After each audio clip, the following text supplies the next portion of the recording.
She's a prayer warrior. In a place like this one, this capital city of Kenya, Nairobi, it's too much noise. So it becomes very quite difficult for you to hear the voice of God. Sababu ya makelele ambayo iko kwenye environment. So wakati mtu unapolala, it becomes the best time when God can communicate with us. So dreams, be it good or bad, it might be communicating a certain message. And therefore, a dream is one of the media, is one of the ways that God communicates to us.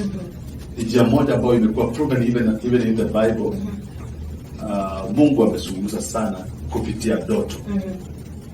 When God was calling Samuel, he came to him through a dream, and he could hear a voice. Sasa Samuel anaenda kwa Eli, the priest, the high priest, and the Bible says at those days the voice of God was rare. Sauti ya Mungu ilikuwa inasikika. So Eli aliposikia story ambayo iko na Samuel, he discovered that God has started speaking again. So dream is a way of God communicating to us. Yes, I think I've answered the question. Yeah, dream is a way of God communicating to us. I want to know that apart from God communicating to us, can you have any other type of a dream? Is there like the sources of dreams that is? Yeah, the sources of dreams, okay, as we've heard, like, there are dreams that comes from the Lord, from God himself. And there's also dreams from the demonic world. And in most cases, most of the people who have called me to know the meaning of it, because people have been calling me because people have known me as a dream interpreter. So most of people have got bad dreams, demonic dreams. So there are different sources of dreams. Inaweza kuwa ndoto inatokana na wewe, your daily activities. Unaweza kuwa unaotaga ukiwa kwenye TV because that's your work. Unaweza kuwa unaotaga nikihubiri because that's my work. Kuna mtu anaota akipika chakula because maybe anapika chakula kwa hoteli. Okay, there are several sources of dreams. But dreams ambazo wala tuna handle ni either the dream when it's coming from God or the dream is coming from the devil.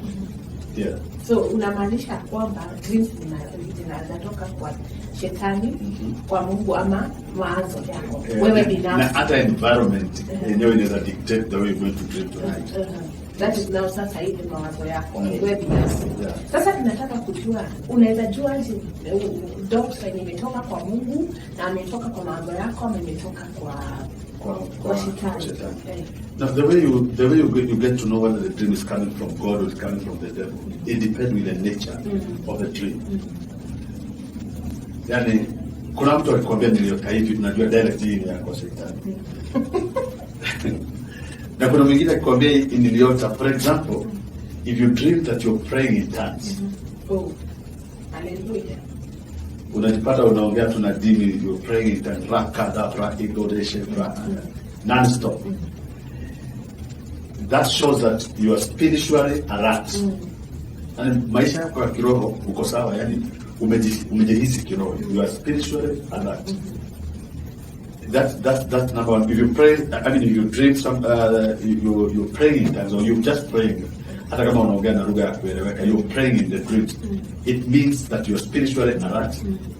And when you dream that your pastor is laying hands on you, or maybe a great man of God that you know, it can be a way of spiritual impartation. Na kama wewe kule unaenda kanisani, you connected with the grace that is working in that ministry. It is very unfortunate if you have never dreamt with the servant of God who is ministering to you daily. Maana ukitaka also kujua kwamba you are spiritually connected with the grace that you are under, check your dreams. Lazima ukuwe uliwahi yote na mtumishi wa Mungu ambaye wewe uko chini yake. Kwa mfano, kama mimi mwenyewe, I am a minister of the gospel, as you have mentioned, I'm international.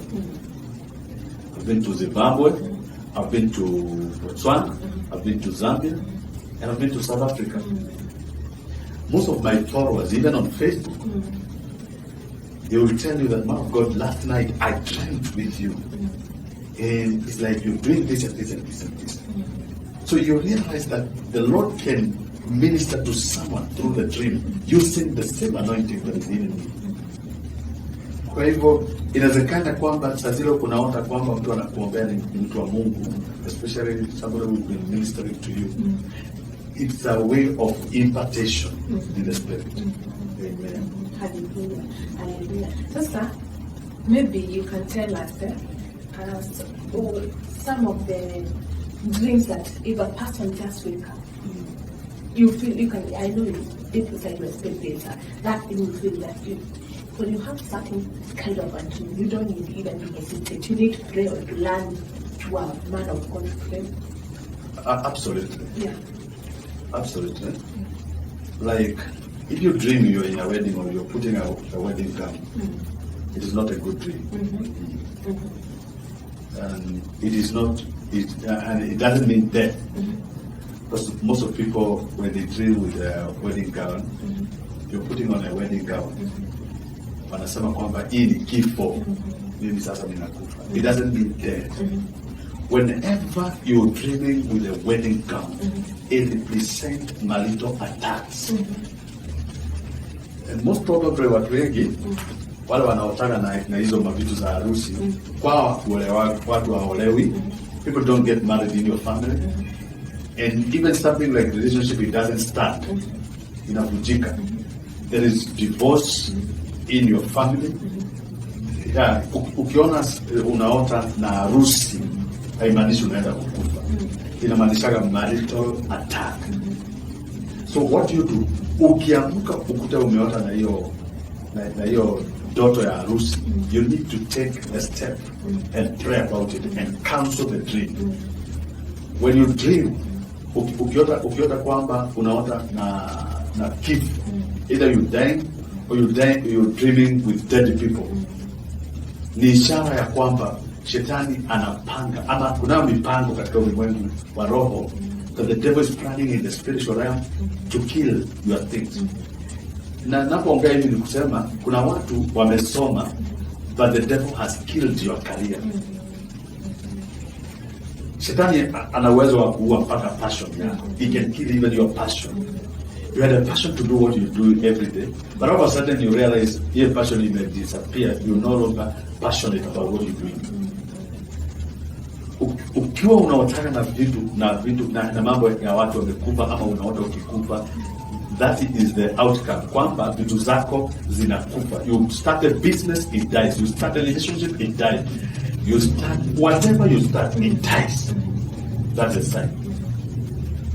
So maana kuna ndoto nyingi sana watu, they are very common to people. Watu wanakuuliza, "Man of God, I've always been dreaming I'm eating in the dream." And mtu anaota anakula kwenye ndoto. When you're dreaming that you are eating in the dream, ni kwamba shetani anakufeed. The demons are feeding you with their own things. And most of people who are dreaming with food, eating food, there are two things that happen. There are several things that happen to them. One is financial crisis. Two is what we call it. Let's say misfortune. And loss of wealth. Loss of wealth, and loss of favor, loss of connection. Hata watu wengi wanaota wakiwa wanakula kwenye ndoto. When you wake up in the morning, you feel so much exhausted.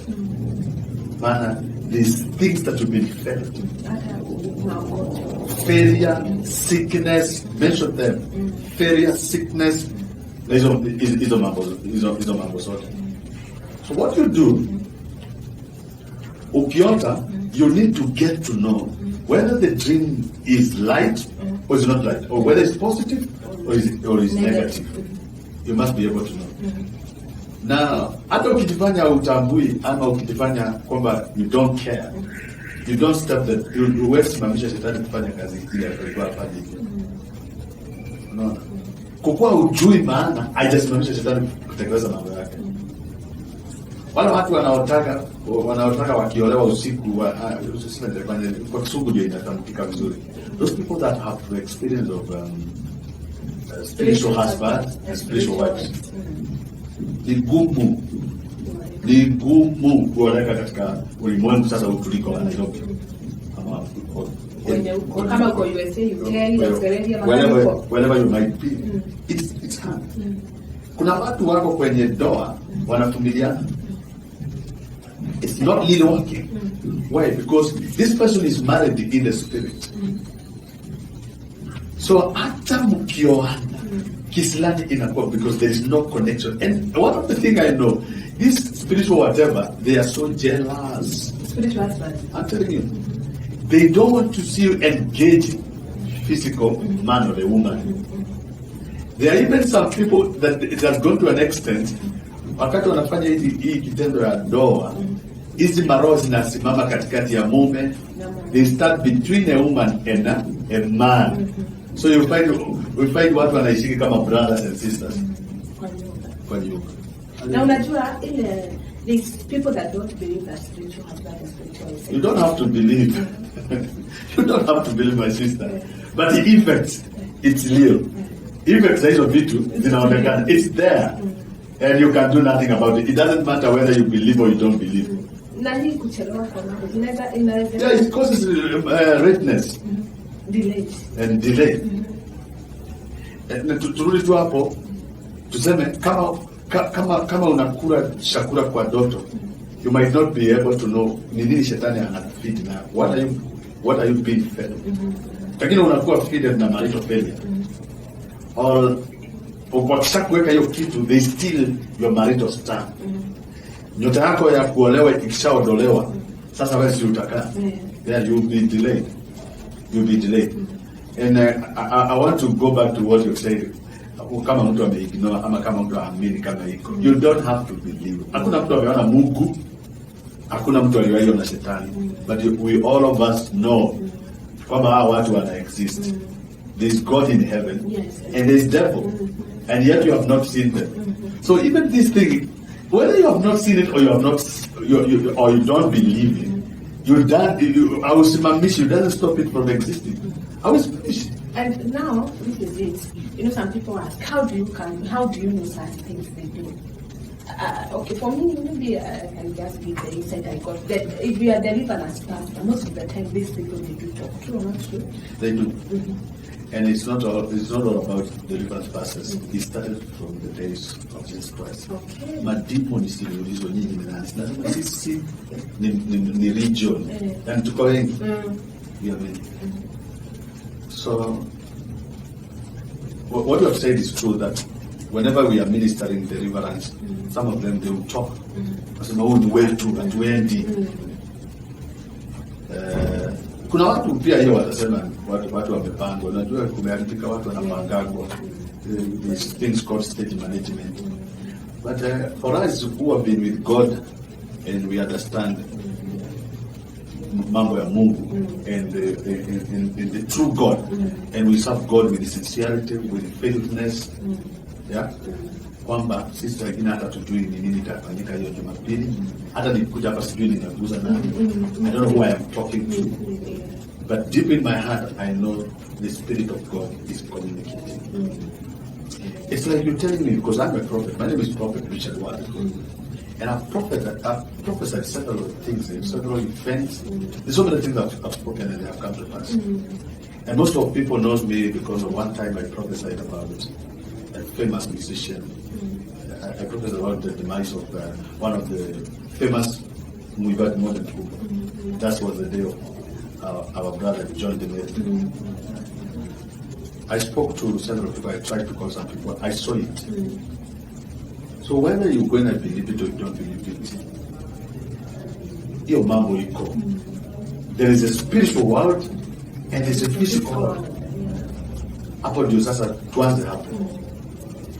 So shetani anajua ukiwa mzima hivi, he can't access you.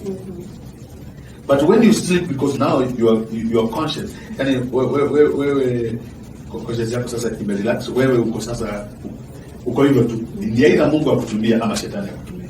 Kwa nini watu wanaota wakiingia kwa bahari, wakianguka kwa mashimo, akiingia kwa bottomless pit? Ushasikia mtu anaota kadoto anaanguka kwa shimo?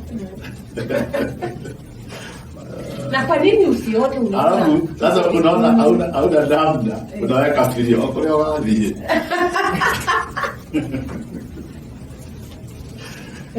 So when you think that you're falling in a bottomless pit, it's a sign the enemy is trying to take you to a journey of no return. Yani kama itashoka huko. Ukiingia kama ni kwa msoto, unaenda kwa msoto yenye wezi rudi, unasotaga ukisota. Unaendaga ukienda. Have you ever seen a scenario or a situation where umeanza kuenda chini kimaisha? Unaona wala hatioka. Kati kwa daga ino kukiga. Na the more rahoya, the more you pray, the more you're going down. The more you pray, the more you're going down. The enemy is taking you to a journey of no return. That's why you find somebody is telling you, yeye aliota akianguka kwenye shimo, a bottomless pit. Ikafika mahali akaona mahali hakuna mahali ya kujishikilia, akaweka fili. Okole akaumela. Ugo saka gai wokile role. Yaani unashukuru Mungu kwamba umeamka kwenye kitanda. So ukitaka kujua kwa nini uko hapa, is a result of your dreams. Kwa nini hata hujaolewa? Kwa nini hata kwenu bado ni maskini? Unaotaka ukiokota ma coins, picking coins, unaona kifaa hapo kila kitu pale. If you're dreaming picking coins, is a spirit of poverty. The enemy is planting poverty in your life. No. If you're dreaming that police are shooting, that's it. Yeah, they are demonic soldiers, and they will arrest you. You see, when you're dreaming that you've been arrested in the dream, it's not necessarily you're going to be arrested physically. No. In the spiritual realm, you are arrested. How do you know you are arrested in the spirit? It's when you are experiencing delay, stagnation in all areas of your life. Nothing is moving at all. It's a sign that you've been arrested by demonic soldiers, police. They are demonic policemen and police women. They are all of them inclusive. So, therefore, when you dream that you've been arrested, you need to wake up and disarm demonic soldiers against your destiny. Have you seen people who have been to school, graduate, university? People who have got degrees and big papers, good papers, but they're still jobless. They can't find one, even one job. The enemy has this tendency. He will allow you to go to school. He will allow your mother hata auze kashamba akusomesha, hata kang'ombe akusomesha. But when it comes a time that now umemaliza shule upate kazi, ndio at least usokienda mbele ya dini urudishe ng'ombe waliuza. Nothing. Wewe utakutana na mtu mwenda wazimu huko kwenu, mgoroki mchizi kabisa, somebody who is mentally challenged, lakini kisungu anaongea yote ya makuu. Oh my God, yeah. A ranted person, but he's mentally challenged. Yeah. I've never asked yourself, what could be the problem? These things are there. So whether someone will believe them or don't believe them, they are existing. Mtu uliota ukiwa kwa maji mengi, maji yenye ni tempest, yani maji inakutosa from this direction to the other direction. Unajaribu kuswim wapi? And all of a sudden you realize that things have started now becoming worse in your life. Yani vitu vimeanza kuharibikana kwa maisha yako. Sign ulipewa na Mungu uombe. God gave you a sign long time for you to pray about it. But unajua ndoto ni kawaida. Until mtu akuja aelewe kitu nasema, you're going to just take them for granted. But you never know that God was communicating to you. You know, there are dreams to receive, there are dreams to cancel and reject. Saa ingine nasema kitu vitu hapa, hata mimi najaribu kutafuta mawazo, maana I'm adding wisdom to my knowledge. Information is power. Information is power. When you dream about stagnant water, umekwama kwenye maji, uko kwenye maji ambayo imesimama imetulia, mengine hata unajaribu kutokea hautoki, inakuwa hata ni thick. Inakuanga kwamba it symbolizes stagnancy. Stagnancy and evil causes are in place. It indicates unprofitable investments. Yaani wewe unaanza biashara tu ila tu ya kufilisika. Ila idea inakuja kwa akili yako ni ile biashara ya kuisha. The enemy does not allow you to have an idea that can result to a breakthrough. Yani adui anapanga tu, he only plan that you start a business that is gonna collapse. Ile biashara tu itakwenda kuisha. Ndio inakuja kwa mawazo yako. Why do some people fail in certain area of business when others are successful? Hallelujah. If you've been dreaming that you are in a stagnant water, is a sign of stagnancy and that evil curse is in place. So what do you do when you wake up in the morning? Cancel that kind of dream and reject the spirit of stagnancy. Hallelujah. Amen. I'm just reading some of the common dreams that people usually ask me. When you're dreaming that you're losing your hair, unanyolewa. Unakatwa. Kwa hiyo ni kama moto. Hiyo ni kama moto. There are people physically unaamka unakuta kuna nywele yako imeng'olewa. Wewe na kahara. There are people even when you wake up you find physically you have lost hair. Ukiona kwamba unanyolewa, una lose hair, is an indication, is a sign, it symbolizes that you are losing your glory. Unapoteza utukufu. There are so many ways that determine glory. Unaweza kuwa na utukufu wa kufanya biashara, unaweza kuwa na utukufu wa kufanya ile kitu unafanya na utukufu mwingine, kila mtu anajua mudo ya oyo wikodo oyo no Susan. Only Susan that knows how to do this and this. You have that glory. Now, when you start dreaming that you're losing your hair, it's gonna be very easy for you to lose the glory that you've been having. Unapoteza utukufu. Hallelujah. And those are some of the dreams kwamba watu wanaingilia simu wananiuliza. Mwingine anawataga akiendesha baiskeli. Akiendesha baiskeli. When you dream that you're doing what you're riding a bicycle, it's also it represents the spirit of hard work. Yani unafanya kazi ya nguvu. You got hard work, but without outcome, without results. Yo kishoria nyingi tunakuwa ajoria te. We arota ai kama jogo ikalire je. Jogoro je Moses Kuria.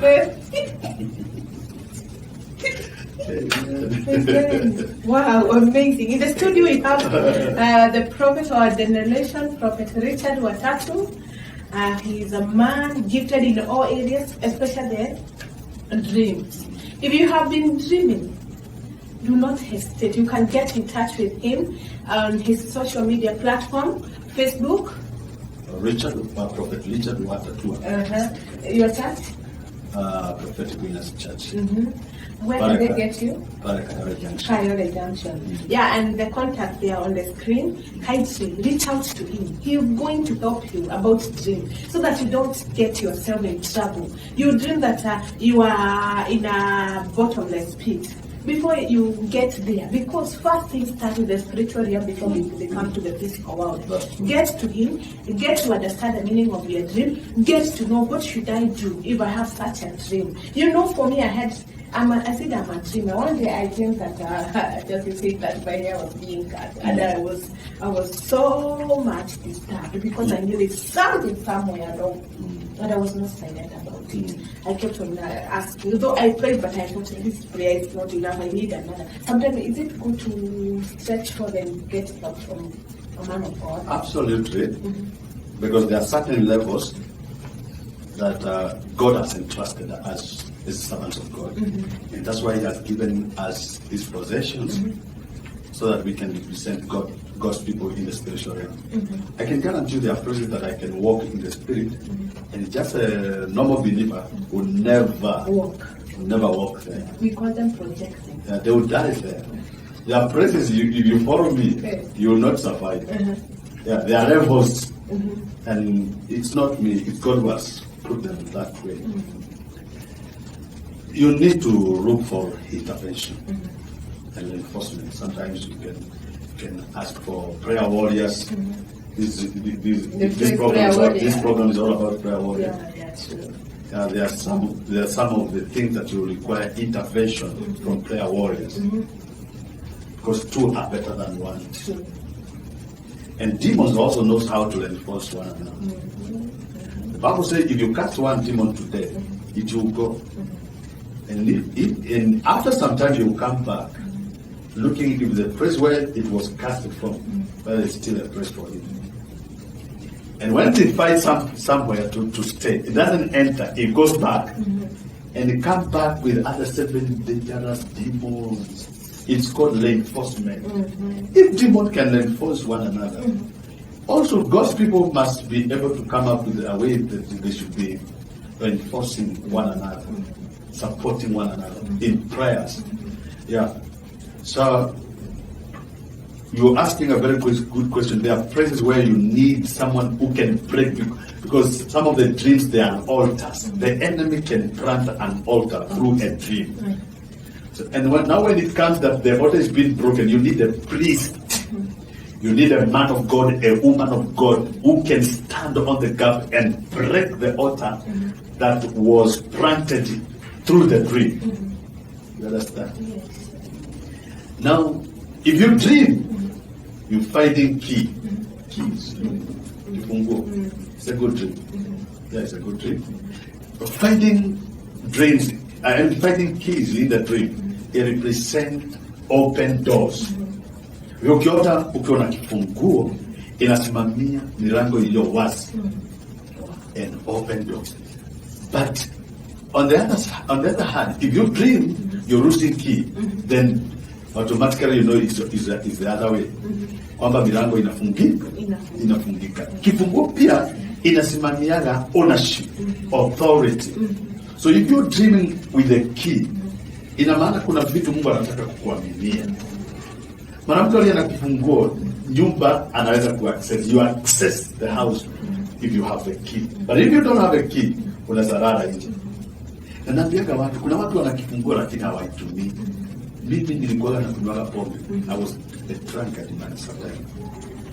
Sasa mimi niko na kifunguo ya nyumba yangu. Ninakunywa pombe. Nakuja vizuri kutoka mahali nilikuwa napeleka kwa mlango. I have a bunch of keys. So I'm trying to open the bathroom. Lakini sasa kwa sababu ulevi, I can't locate the key. Sasa nitashida hapo nikijaribu kutafuta key. Inanibodi naanguka hapo, narara hapo kwa mlango. So I'm sleeping outside and I have the key in my hands. So dreaming with the key, when you have it, not when you're losing it, wakati uko nayo, is a very powerful dream. There are places that God wants to give you access. Milango ya kwenda ng'ambo basi ifunguke, milango ya kuolewa ifunguke, milango ya biashara ifunguke, milango ya watoto wako wasome na wapate kazi ifunguke. Maana ni mambo mawili, kusoma na kupata kazi. I've seen parents who are crying today. Uliuza kila kitu, you sold everything to take your children to school. Lakini waliposoma mambo ikaenda ikaharibika, kazi haikupatikana. Sasa ng'ombe iko, hakuna shamba, hakuna mtoto wako kazi. But I thank God kwamba leo hii we've been anointed by God to deal with such things. That by the word of the prophet, things happen. Andiko nasema by the hand of the prophet, Mungu aliwaokoa wana wa Israeli kutoka nchi ya utumwa. And by the same hand of the prophet, akawa sustain in the wilderness. So it's only hivyo ulisema kwanza na nataka nisimamie hapo kwamba watu hawaamini. You don't have to believe if you don't want. No. We are not told to force people to believe what we are saying. You can either take it or leave it. But hata ukikataa, nimekwambia tu ukweli, effects za hiyo kitu ziko. Wewe unaweza kusema hakuna upepo.